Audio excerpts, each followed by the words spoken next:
Hey everyone, it's Ed Graney and Michael Gehlken here in Washington, D.C. for tonight's Raiders-Redskins game. But Michael, we were just across the street at the Smithsonian's National American Museum of History, and we toured the StarSpangled Exhibit with the flag that inspired the StarSpangled Banner and the national anthem.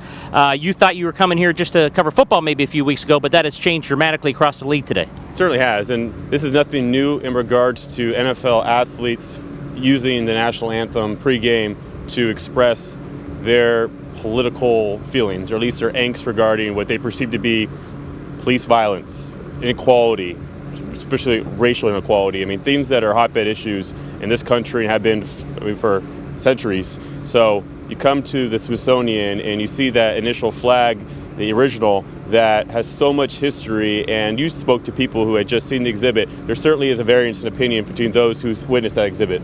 Absolutely. I talked to several people. We'll have a column in the paper tomorrow about their feelings on the protests. Some had disagreed with it. I talked to a 30-year Army vet who had no problem with it and said peaceful protest is what the anthem is about. Tonight with Raiders and Redskins, Raiders trying to go 3-0 before that showdown in Denver next week. How do you see tonight's game? Well, the game itself, I think the Raiders come into this hostile environment on the East Coast.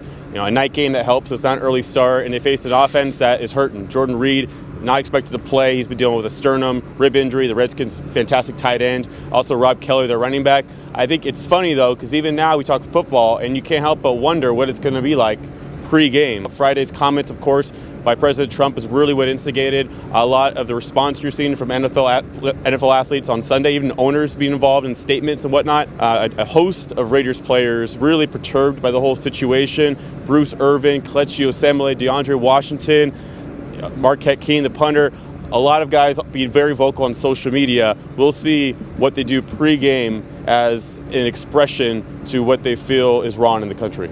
Absolutely. We'll have our eyes on that. Heidi, Michael, and myself are here. We'll give you all the coverage. The game will eventually start. The protest will be over, and we'll see if the Raiders can go to 3-0. Look for all our coverage tonight, during, and after the game, and tomorrow in the Review Journal. It's Ed and Michael and Heidi live from Washington, D.C.